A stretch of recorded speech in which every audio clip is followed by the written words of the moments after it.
Hello and welcome to another edition of another book review. This week I'll be reviewing Libra by Don DeLilo. This is going to be a spoiler full review, so it will be full spoilers. It's kind of a hard book to talk about and understand what is and what would not constitute a spoiler. So I'm going to just say it's a full spoiler video. If you haven't read the book, feel free to come back to this when you have.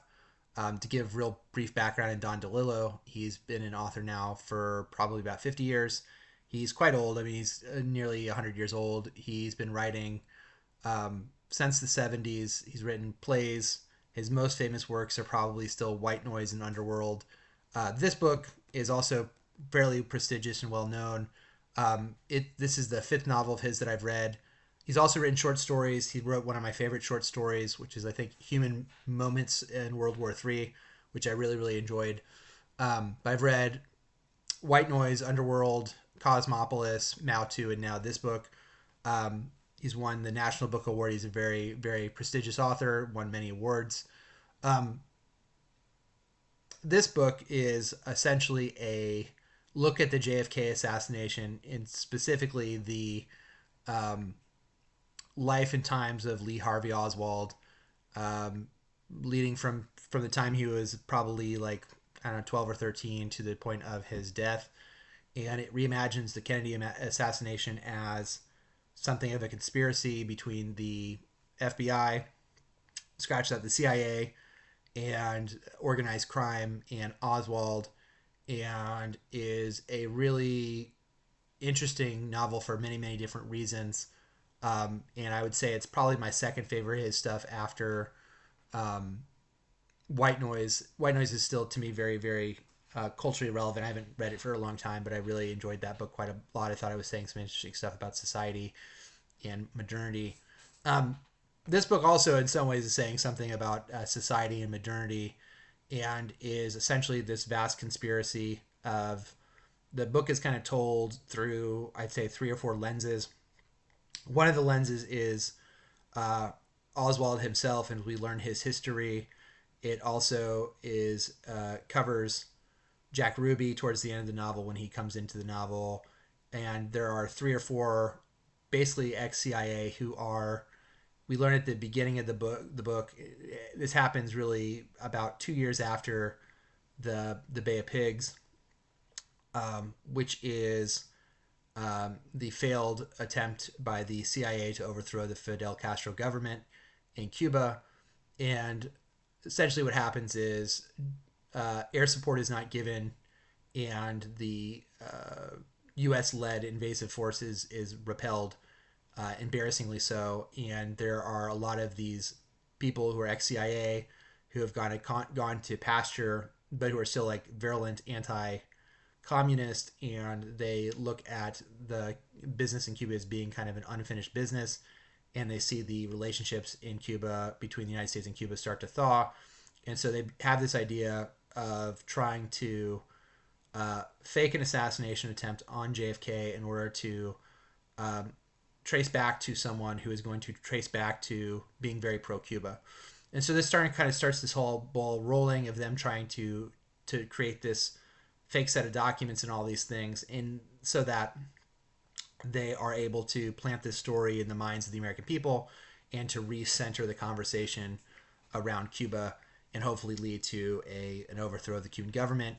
The organized crime gets involved in terms of trying to fund some of these operations of these kind of guerrilla forces. So you have Lee Harvey Oswald, who kind of for most of the book is unknown to all these people, and then kind of comes into his own almost as a parallel path. So there's almost two paths to the assassination. And there's him, and there's also like an Alpha 66, I think is the group, which I don't know if that group exists in real life, but it's essentially these CIA trained individuals who are going to shoot at the president or assassinate the president towards the end of the book. At the beginning of the book, they plan not to kill the president, and that kind of like a game of telephone does not get to the other end. And so this group was going to assassinate him. Oswald ends up assassinating him, and the book is the vast majority of the book though really is Lee Harvey Oswald. There's a little bit of that. That's the portion of them, this conspiracy and how the conspiracy is being formed in Alpha 66 and all that. that's probably like 25% of the book. Of all those people, there's 3 or 4 CIA guys or ex-CIA guys who are kind of conspiring to set this thing up. Oswald kind of walks into the conspiracy as kind of like the perfect person to be essentially a decoy, while the Alpha 66 people are also going to be there to finish the job if need be. And he's going to be like kind of the fall guy if they need one. And so there's that part of it, and then there's a character named Branch who's writing essentially from the 80s. When this book is set in 1988, he's kind of the history of the CIA and has just mounds and mounds and mounds of information. Is trying to kind of piece together the story of what actually occurred, and he's being kind of fed additional information, most of which is useless for what he's trying to do. But he's trying to tell the full and real story of the JFK assassination. And so you have kind of these 3 or 4 different stories that are telling all are being interwoven in the book. The chapter headings, some of them are going to be places, some of them are dates. And so it's a very, very, very, very dense book. And I'd say for most people, if you don't have a strong knowledge of the JFK assassination or the Bay of Pigs, a lot of this is going to be probably stuff that you're not really going to understand. And the more knowledge you have of that, in the JFK assassination, I think the better the book is. He says that towards the end of the book, the very last part of the book, that the book is a work of imagination and that he's not trying to say that any of this is factually true. But if you were to put together like a 450-page plausible theory of what happened in the JFK assassination, and you wanted to point Lee Harvey Oswald as a patsy, this would be something you could look towards. That to me is the best part of the book. The best part of the book is Lee Harvey Oswald and trying to understand the psychology of this person who is, by all accounts, a villain in American history, rightfully so. And you just realize that he's kind of, I think, DeLilo does this thing that he kind of tries to bring a humanity to him and tries to show him as this person who's kind of clearly out of time and out of touch. And they show his background being raised by the single mother, and we see kind of her writings to various individuals as she's trying to help her son. And she clearly is, I don't want to go as far to say that she is crazy, but she doesn't seem to be the most in touch person with reality. She blames one of her ex-husbands for a lot of things years and years after he's kind of left the picture. And she's kind of constantly on the edge of poverty. Oswald throughout the novel is basically on the edge of poverty. And you have this person who's not able to hold down a job. He goes in, he joins the Marines, and he serves time as a radio guy for the YouTube program, which at the time was like cutting edge technology. And I'm not sure if it is elided over the book or this is just common knowledge, but he gets put into the brig essentially in his unit. I don't recall why he does that. I don't know if the reason is given, but he then defects to USSR and he tries to kill himself, that he wants to be in the USSR so badly. And you see throughout the book, he has this kind of delusion of grandeur about himself as being a very important person, even though he has like these string of failures behind him. And there's just a sense that he knows more than is more important, and he knows more than he actually does. And then he spends some time in the USSR. He gets married and then comes back to the United States. He kind of gets disillusioned with the USSR and moves back. And you just have always kind of this constant person who's never happy and is always trying to leave the situation they're in for greener pastures. And even after he gets married, he seems to have fights with his wife that are related to him not being able to hold down a job. And you get the sense that he really deeply loves his children, but he also is kind of this person who just can't be around really himself or other people. And there's always like someone else to blame for his problems.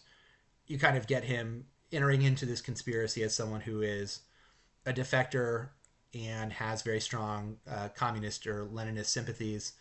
And he kind of walks into this conspiracy. I think at one point the people around this CIA conspiracy of like half a dozen people are like, if this person didn't exist, we would have to have had invented him.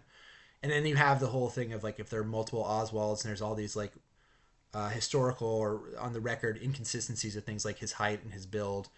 And I think the book is trying to wrestle with who is this person and why would someone do this. And I think it gives you, again, kind of a plausible psychology of someone who is kind of always out of step of the rest of society, just cannot fit in anywhere, can't hold down a job, and is always having these psychological issues that he has to kind of contest with. And he kind of gets convinced by the CIA to do this thing. And we see that in the aftermath.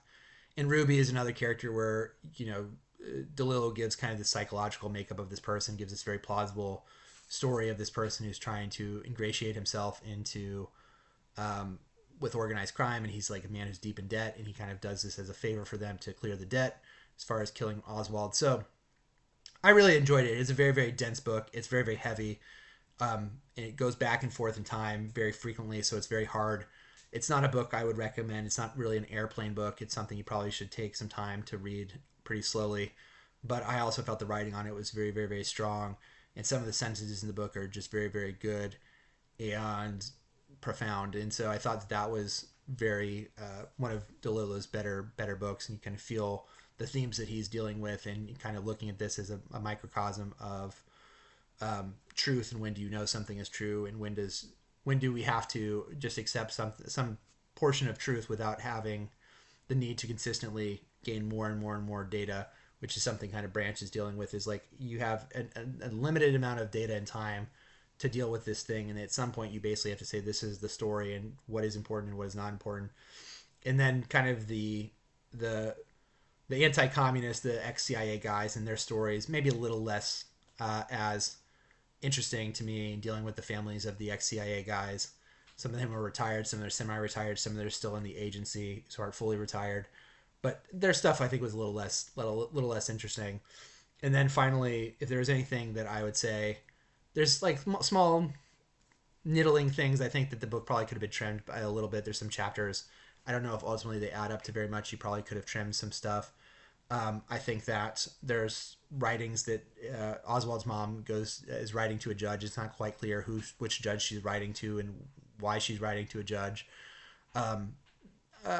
DeLillo has a thing like with his dialogue, where his dialogue, he frequently uses this idea of two characters who are having conversations across from each other with people who are just not able to understand.